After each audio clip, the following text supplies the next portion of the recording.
So one of my general rules about, oh, and I suppose we need some instructions. So my instructions here are going to be find f prime of x. One of my general rules about how do we know when to use chain rule, if you see parentheses in the problem, chances are good you have to use chain rule. So here, I definitely have one set of parentheses, so I'm already thinking in my head, I'm going to have to use chain rule. But there's another thing happening here, and that's that 4 up there by the tangent. So I'm actually going to pause, rewrite this problem, and I'm going to end up with even more parentheses. So if I rewrite this problem, this is the same as saying that I have tangent of 5x, whole thing raised to the 4th power. If you see parentheses and you have to take a derivative, think I'm going to have to use chain rule. Here, when we go to take that derivative, I'm going to start on the outside and think about peeling those layers off. And as I peel those layers off, I'm going to keep track of what I've done so that I don't lose count of sort of where I'm at with that chain rule piece. So on my outsidemost layer, I've got stuff to the 4th power. So the derivative for that part is going to look like 4 times that stuff to the 3rd power. And I've taken the derivative dealing with that exponent of 4, so I'm giving myself a check mark. I'm going to copy down exactly the same thing in here. I'm not changing that part of it. Then I'm going to think about, if I've taken this layer off, then the next outermost thing is that tangent. So now I'm thinking about, I need to take the derivative of tangent. And the derivative of tangent of something is secant squared of that something. So now I took the derivative of the tangent part, and so that something is a 5x. And last but not least, I need to take the derivative of that 5x, and the derivative of 5x is 5. We could walk away and leave this here, or because everything is being multiplied together, we have options for how to sort of rearrange this or rewrite this. So for example, I can definitely group the 5 and the 4 together and make that say 20. And this, the nicer notation that we often use for trig is that if I have something raised to an exponent, that we put that exponent right there next to the trig function. And that's just a notation thing. There isn't really like a calculus thing going on. It's just notation. And then that would be multiplied. Don't want to lose sight of that secant squared of 5x. Kind of overall structure, I have an f times a g. I have these two things I'm going to be taking the derivative of their product. So I laid out my pieces for the product rule. So I know that I'm going to have an f prime times a g plus an f times a g prime. Someone asked me the other day if it matters the order that you multiply in. It doesn't. And because this is addition, it also doesn't matter which of these pieces goes where. I have noticed in Kuba's notes, he changes it up, and sometimes he does it in this order, and sometimes he does it as f times g prime and then f prime times g over here. It doesn't matter at all. But each piece of our product rule has one part that's a derivative and one part that we're leaving alone. I'm going to take a look at this f, because if I have to take the derivative of it, I don't want that square root there. I want to rewrite that to say x squared plus 4 raised to the 1/2 power. When I go to take that derivative, I've got parentheses, so I'm already thinking I need chain rule. I've got parentheses to the 1/2 power, so I'm going to get 1/2 times the stuff in parentheses to the negative 1/2 power. Bringing down the exponent and subtracting 1 from the exponent. And so I dealt with the 1/2 power, and now we're going to multiply that by the derivative of the inside function. So I'm going to multiply by a 2x. In terms of my product rule, g now gets left alone. So I just have cosine of 2x. Next part, f gets left alone. So I've got x squared plus 4 to the 1/2 power. And then my g prime, when I take the derivative of cosine, we get negative sine. Calculus can never change the arguments. When we take a derivative, we keep exactly the same thing inside of the trig function. But I have parentheses, so I need to remember to use the chain rule, and the derivative of 2x is 2. And then I would walk away. I wouldn't do anything more to this. But if you really, really wanted to, you could clean up the numbers and kind of reorganize things. But if the only thing we had to do was take a derivative, I would stop here. I want to find the derivative. Well, for sure, I got functions inside of functions and parentheses all over the place. We definitely are going to need chain rule. But before I start trying to take the derivative, I want to rewrite any of the roots in the problem as fraction exponents. So I'm going to rewrite that big old square root there as stuff raised to the 1/2 power. Now inside, I may not need quite that much space. Inside, I've got cosine of tangent of, and then here that 1/3 power, or sorry, the cube root is the same as the 1/3 power. So I'd have x to the 4th plus sine of x, that to the 1/3 power. That's all sitting inside of the tangent. And then the whole thing is to the 1/2 power. So when I start to take this derivative using chain rule, I'm going to start on the outside, and I'm just going to think about peeling each layer off.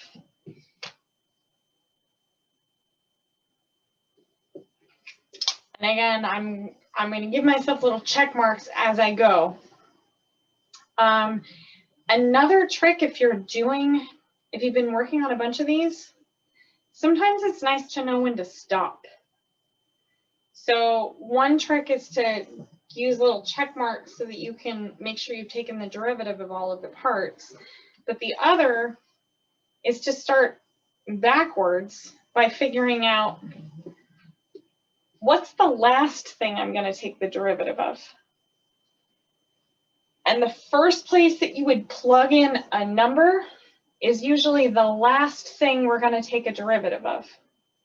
So if I gave you a number for x, the first place we'd plug it in is right in here, that x to the 4th plus sine of x. So that means we're going to take derivatives, we're going to be using chain rule, but I know we're going to be done when we take the derivative of that inside piece. So I'm just going to tell myself when to stop. So I'm going to stop when we end up with 4x cubed plus cosine of x. That's how I know when to stop. Okay, let's get this rolling. And I wish that I had a chalkboard that was like 1,000,000 feet long, because it's not going to fit across my whiteboard. But outside most thing, I've got a 1/2 exponent. So I'm going to have 1/2 times all that stuff to the negative 1/2 times. So I dealt with the 1/2 power. I will write all that stuff back in. So we've got cosine of tangent of x to the 4th plus sine of x to the 1/3 power. Okay. Next up, if I take off that layer, then the next most outside layer is this cosine. And the derivative of cosine is negative sine. And I'm going to do something here. We want to be super careful. If we multiply by a negative, it's really easy for that to look like subtraction on your paper. So I'm actually going to take that negative sign and push it all the way in front of my derivative. So that negative sign is going to be a negative sign. Okay, I took the derivative of the cosine part, giving myself the check mark. So I've got negative sign of all the stuff. And now I copy down all the stuff. So inside of that cosine, we had tangent of, and then I've got x to the 4th plus sine of x whole thing to the 1/3 power. Okay. Times. Next up is my tangent. So the derivative of tangent is secant squared of some stuff. I'm trying to judge this. I think I'm going to fit it in. So I've got secant squared of some stuff. And now the stuff that I'm left with in, oh, and I took the derivative of the tangent, so I better give myself a check mark before I forget. And so what's inside is this whole thing. So I've got x to the 4th plus sine of x to the 1/3. Next up, is that 1/3 exponent, and the derivative of something to the 1/3 exponent is going to be 1/3 of that stuff to the negative 2/3. So I took the derivative of that 1/3 exponent, and I'm going to write down what was inside, and that was an x to the 4th plus sine of x. And now finally, I'm on to taking the derivative of x to the 4th plus sine of x. We get 4x cubed plus cosine of x, and I knew that's where we were going to stop. We must be done.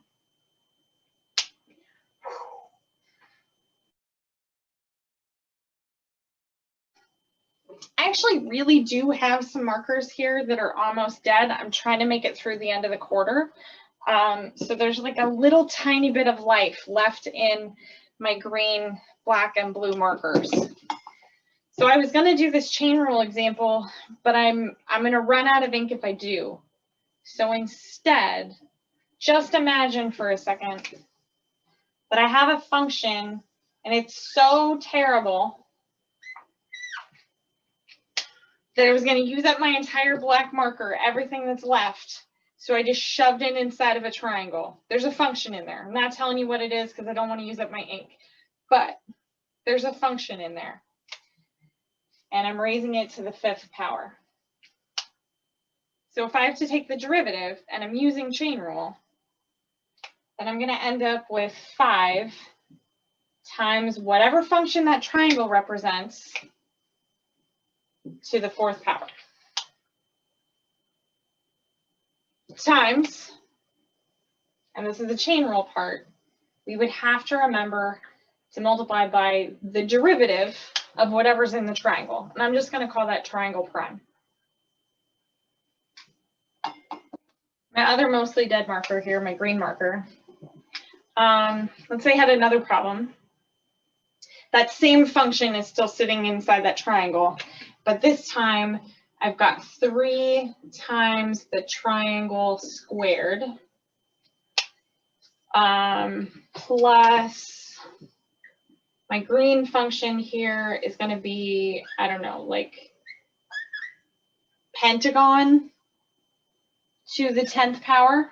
See, I'm telling you, if you try to take notes, it's going to be bizarre later. I'll tell you when to start taking notes again. So if I go to take the derivative here, I'm going to have 2 times 3, so I'll get 6 times that big old function that's inside of my triangle, but it'll be to the 1st power now, times, chain rule says I got to multiply by the derivative of the triangle. Now I'm moving on to my pentagon. So I'm going to have 10 times my pentagon to the 9th power times pentagon prime because of that chain rule piece. Now, nasty function number 1 was in my triangle. Terrible function number 2 was in my pentagon. And now I'm going to have a third terrible function And I don't know, we'll put that in a circle or something. So if I had triangle to the 8th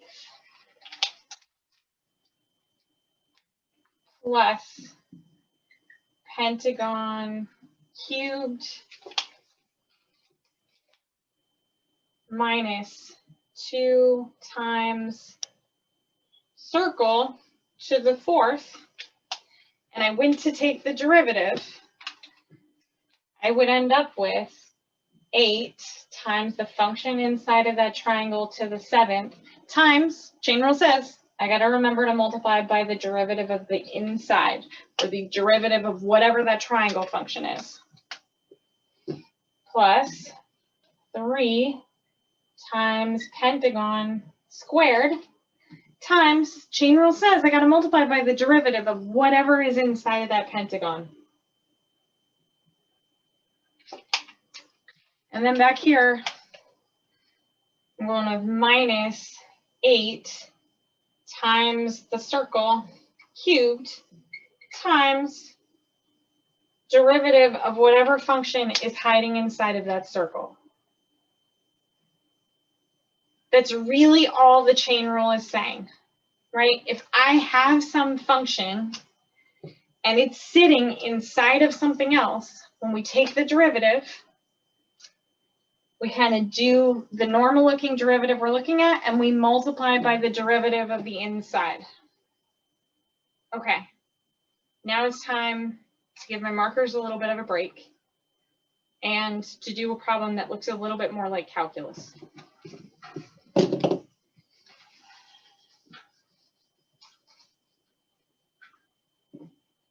So we don't usually draw with shapes and do calculus with shapes. Usually we do calculus with letters. So my triangle, I could have just called T, and maybe I'll call my pentagon P. And C is usually reserved for constants, so I'm not going to go, let's call that circle. I was trying to find another letter in there. How about L? L to the 4th.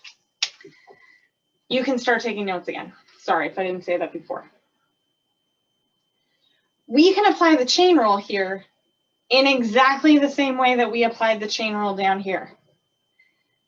I don't know what the functions T, P, and L represent, my triangle, pentagon, circle. I don't know what that function is, but I can still take the derivative. Because when I look at this, I can say, well, that's 8 times T to the 7th times T prime.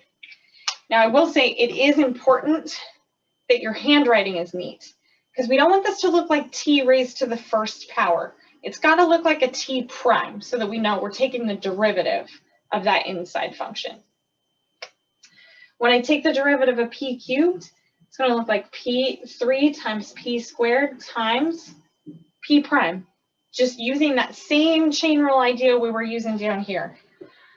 And then now I've got 4 times 2, so negative 8L cubed times L prime. Let's do one more example with letters, and then I'll introduce some new notation. I'm getting rid of my shapes. Also really annoying when the you can't even see this on screen, but when the markers are almost out of ink, they don't erase very well. I have to fight them a little bit harder. Okay, so let me make up another one. Let's say I've got, I don't know, 3y to the 4th plus f to the 5th minus 4x squared plus g to the 1/2 power. And I want to take the derivative of this. I don't know what the functions y, f, x, and g are. So I'm just going to take the derivative and use this chain rule notation to write my answer. So when I take this derivative, 3y to the 4th becomes 12y cubed times y prime. When I take the derivative of f to the 5th, I get 5f to the 4th times f prime. When I take the derivative of negative 4x squared, I'll get negative 8x to the 1st power times x prime. Back here, that 1/2 exponent, I'm going to get 1/2 g to the negative 1/2 times g prime.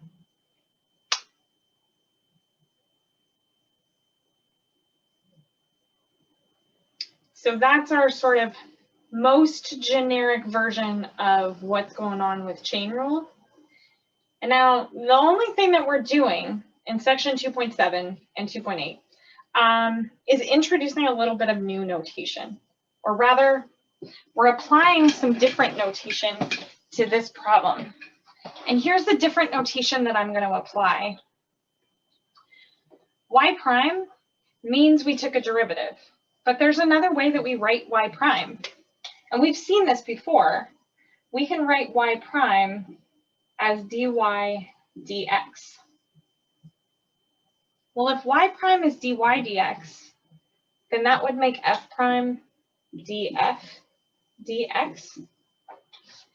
And that would make x prime dx dx. And that would make g prime dg dx. Secretly, one of those we haven't been writing all along because we actually didn't need to.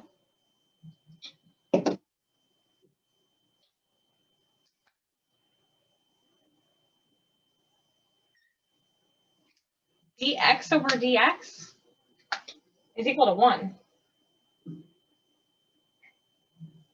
So we haven't been writing that when we were doing other problems, but we could have. All of the rest of these, we actually have to write out explicitly because they're not equal to 1, right? Dx over dx means I'm dividing something by exactly itself. So that's always going to be equal to 1. But none of the rest of these are equal to 1, so we have to explicitly write them out. So just to drive that point home for a second,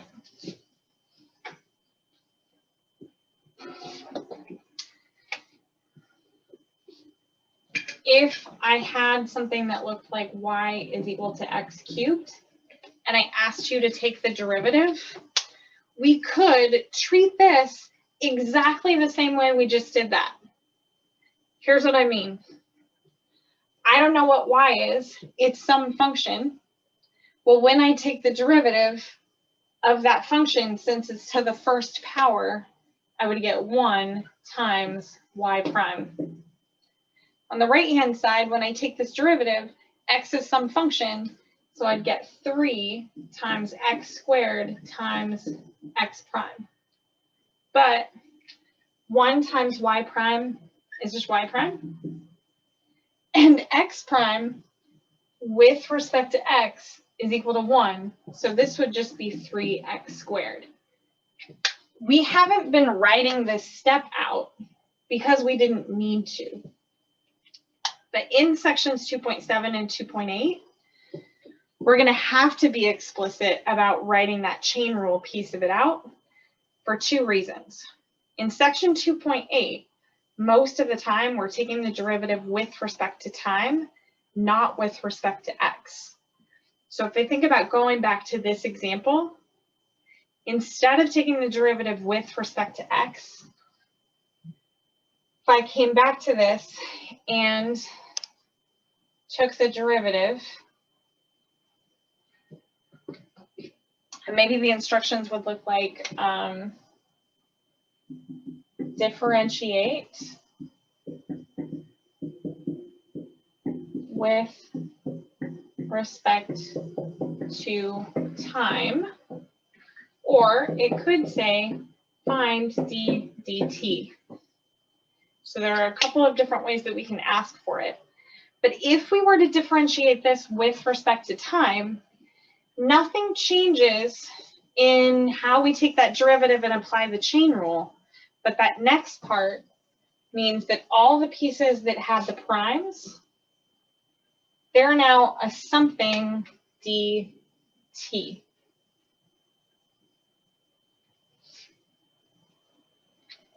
And now as I look across all of those, none of them are equal to 0. So I have to keep all of those something primes. And that's kind of the trick of a lot of what's going on in 2.8. So that's roughly what my circle looks like. Well, this isn't a function because it doesn't pass the vertical line test. But suppose that I wanted to come in here on the graph. I didn't make these numbers very nice. Sorry. Suppose I wanted to come in here on the graph to a place where y is equal to 1 and find the equation of this tangent line. So that's at y is equal to 1.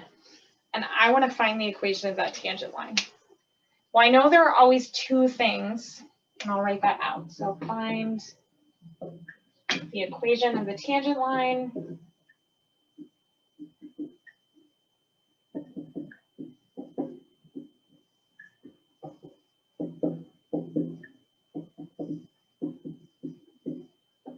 When y is equal to 1. So I always knew two things for the equation of a line. I have to have a point, and I have to have a slope. Now, 16a style, we've been finding those slopes with derivatives. But let's start with figuring out the point so that we can get partial credit and at least get the setup for our equation. Well, if y is equal to 1, and I plug that in here, 1 minus 2 is going to be -1. -1 squared is +1. So I'll subtract that over. And when y is equal to 1, I end up with x squared is equal to 3. Well, that would mean that x is equal to plus or minus the square root of 3. It's not pretty, but it is what it is. Now, the reason that we got two answers goes back to the fact that it isn't a function. So why I drew in the part where we're at a positive square root of 3. But if I just kind of think about drawing that line across at y equals 1, there's also a line over here. That's why we ended up with two x values. But based on my original picture, let's just go ahead and find this one.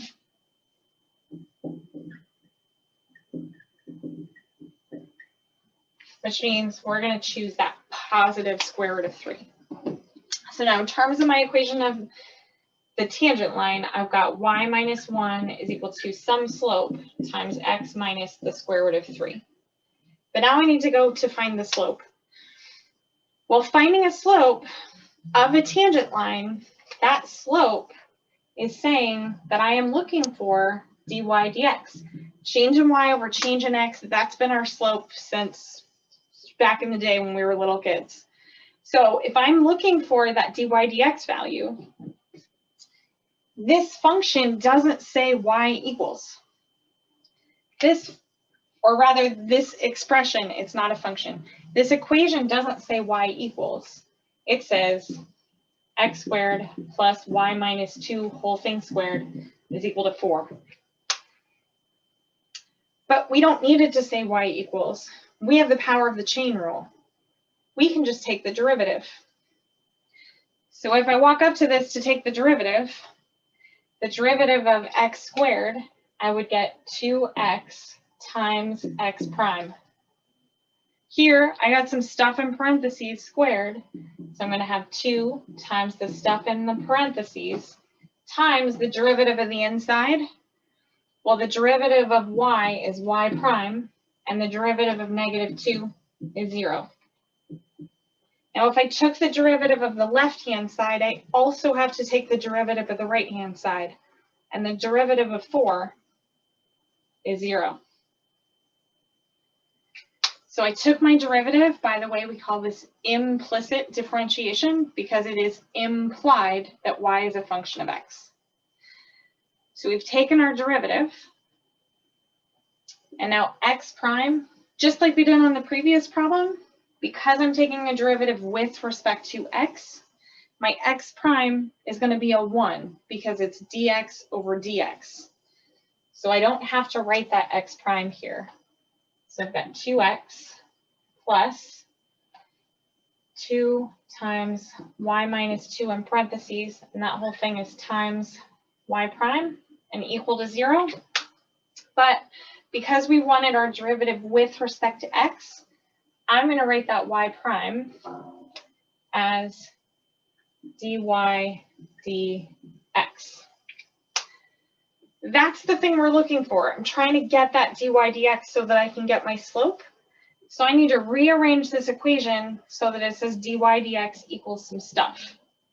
Right now, the y minus 2 and the dy dx are all multiplied together. So I'm going to first subtract that 2x from both sides. Let me see if this orange will show up today. So I'm going to get 2 times y minus 2 times dy dx is equal to negative 2x. And then to get that dy dx by itself, I'm going to divide by the 2 and the y minus 2. So I've got dy dx is equal to negative 2x divided by 2 times y minus 2. My 2 over 2 can cancel. And now I have an expression to get the slope at any point. The particular slope that we want is the slope when x is equal to the positive square root of 3 and when y is equal to 1. Just as a quick reality check before we plug the numbers in, based on my picture, I'm expecting to get a positive slope. So when we finish this, we definitely want to get a positive slope.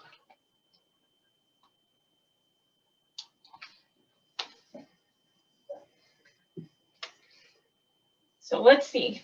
If I plug in on the top, I'm going to have negative square root of 3. And on the bottom, when I plug in 1 for y, 1 minus 2 is negative 1. So I ended up with a negative over a negative that gave me the positive slope that we want. And 3 divided by 1, or sorry, square root of 3 divided by 1 is going to mean that that slope is a square root of 3. And that's my final answer.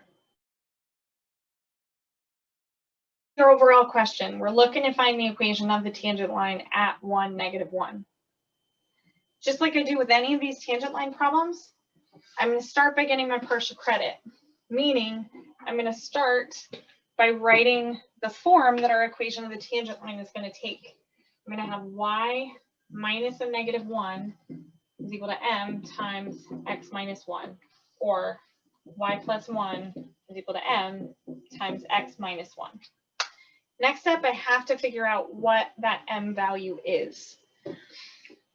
Anytime we're looking for the equation of a tangent line and I need to find the slope, that slope is always coming from what is dy dx.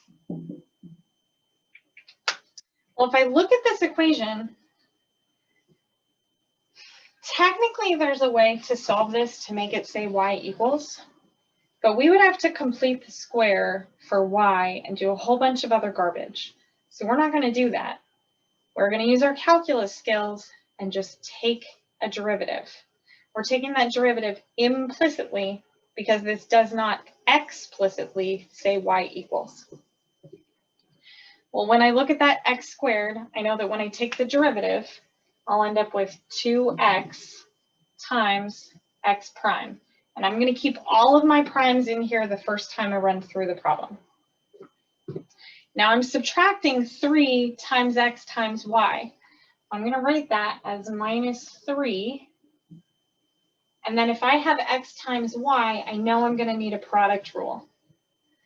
Well, when I do that product rule, the derivative of x, I get 1 times x prime times y, because of the product rule piece, plus, I'm going to leave the x alone and then take the derivative of the y, and I would get 1 times y prime. Now I'm moving on to my y squared part. The derivative of y squared is going to be 2y times y prime. And the derivative of 5, because I have to make sure if I took the derivative on the left, I need to take the derivative on the right. So the derivative of 5 is 0.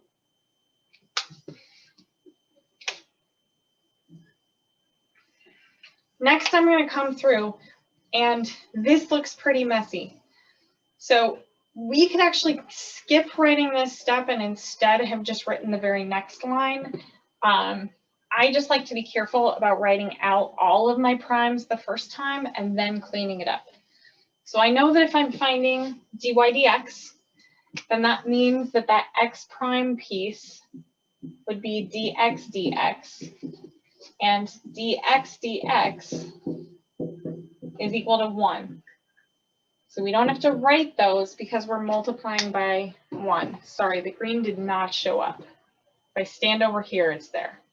It's kind of like a disappearing marker. So we don't have to write those x primes, and I can simplify this whole thing to say 2x times 1, I'm not going to write the times 1, minus 3 times, well, this is now 1 times y. So we'll just write that as a y, plus x times 1 times y prime. I'm going to write that as x times dy dx, plus 2y y prime. So 2y times dy dx is equal to 0. So we actually have a choice at this point. There's the easy, fast way, and there's the slow and useful at other points in time way. So the fast, easy way to make it through this problem is to say the only place where we care about the slope is this very particular point. So we can actually just plug in the 1 and the negative 1 right now and then solve for the slope. So I'm going to call that option 1.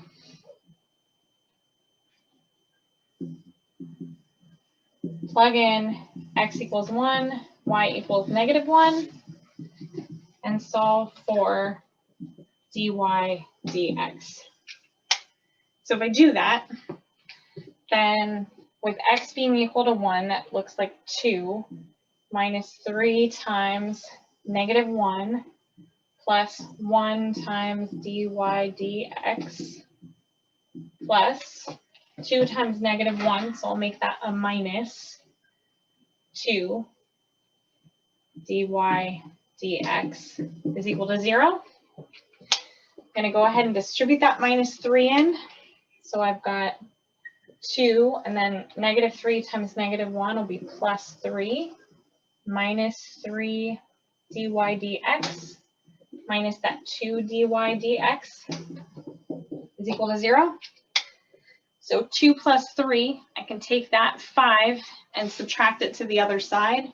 And I can combine these two terms because they're both a dy dx. So that bottom line would say, actually, why don't I take these to the other side? So I'll combine the 2 and the 3 and get a 5. And if I combine these two together, I'll have negative 5 dy dx, but adding that to the other side, I'll have a 5 dy dx, which must mean that dy dx is equal to 1. And I can come up here to my slope and plug in the 1. So I said that was option 1. I'm about to show us option 2, but I'm going to pause for a second in case there are questions on this. because I need the board space, so I got to erase it. I have a question. Yeah. So instead of writing dy over dx, can we just leave it as y prime? Sure.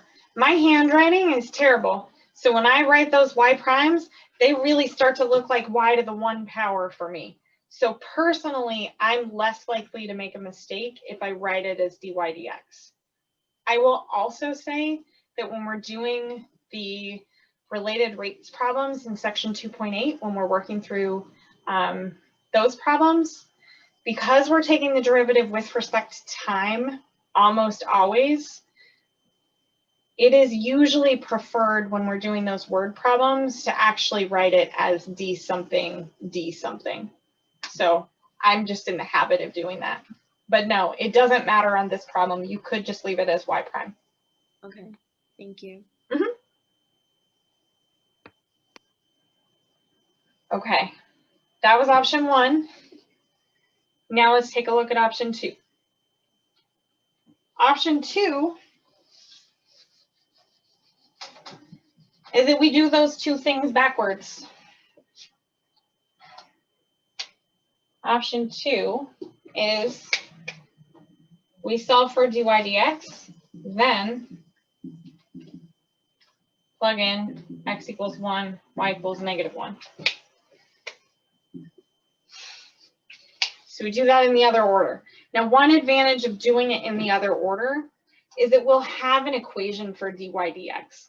So sometimes you're working through like a multi-step problem in WebWork or WebAssign, and it's going to, like, one part of the problem asks you to find dy dx, and then the next part asks you to plug the numbers in.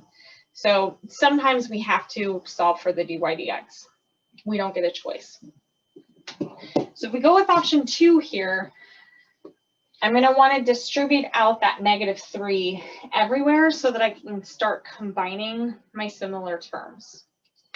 So when I distribute the -3 out, this is going to look like 2x minus 3y minus 3x dy dx plus 2y dy dx is equal to 0.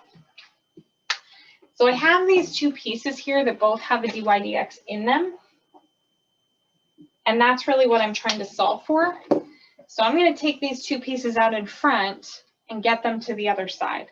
So I'm going to add 3y to both sides and subtract 2x from both sides. When I do that, on the right-hand side over here, I'm going to end up with 3y minus 2x. And on the left-hand side, now I can factor out dy dx. When I factor it out, then I'll have -3x plus 2y. And my last step to get the dy dx by itself, I'm going to take that 3y minus 2x and divide it by -3x plus 2y.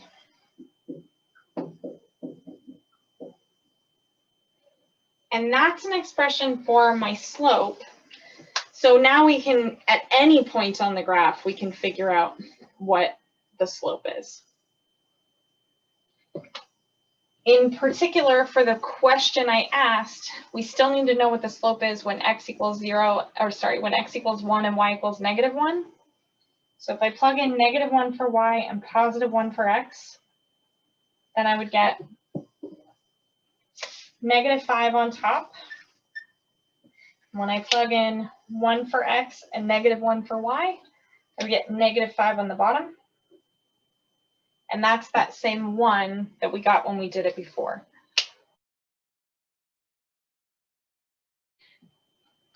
We might as well look at the question and say, hey, can we make it say y equals? And the answer is no, because I've got that y stuck inside of my sign and this other y hanging out over here. So there isn't any way to make this say y equals. So I'm going to have to go straight into taking that derivative. We're going to take that derivative implicitly, which just means remember to do chain rule. So I've got 3x squared, and when I take that derivative, I'm going to get 6x times x prime. Now here I've got chain rule and I've got this implicit differentiation thing going on. I put it all in here. So I've got sine of xy. So when I take that derivative, I'm going to end up with cosine of xy and then times. So I'm doing chain rule. I took the derivative of the sine part, but now I need the derivative of x times y. And for that, I'm going to give myself a little bit of space because I need to do a product rule. The derivative of x is 1. So I'll have 1 times x prime times y plus x times, well, the derivative of y is also 1, but I need that to be a 1 times y prime. On the right-hand side, when I take the derivative of y cubed, I'll have 3y squared times y prime. When I take the derivative of 1, I get 0. Next step, I'm going to go through and all of my x primes I'm going to get rid of because those are just equal to 1. You don't even have to write them when you're putting them on your paper. I do it out of habit just to be thorough. So I'm going to get rid of those x primes. And I'm also going to go ahead and distribute out that negative cosine of x times y. So here I'm looking at 6x.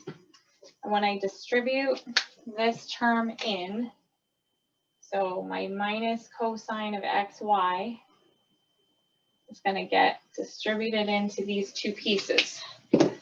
So into the first piece, I'm looking at minus y times cosine of xy. And when I distribute to the next piece, I'll have minus x cosine of xy times y prime. And I'll go ahead and personally write my y prime as dy dx. And again, that's because my handwriting has a tendency to get a little messy. And on the right-hand side, I've still got that 3y squared times dy dx. Our goal is to end up with the dy dx's on the same side of the equation so we can factor it out. I need the dy dx pieces to end up on the same side of the equation. And I'm going to do the mathematician thing, which is if I can make them positive, I should move them to the side of the equal sign that makes them positive. And I can if I add x cosine xy dy dx to both sides. Then on the right-hand side of this equal, I'll have 3y squared dy dx plus x cosine xy dy dx.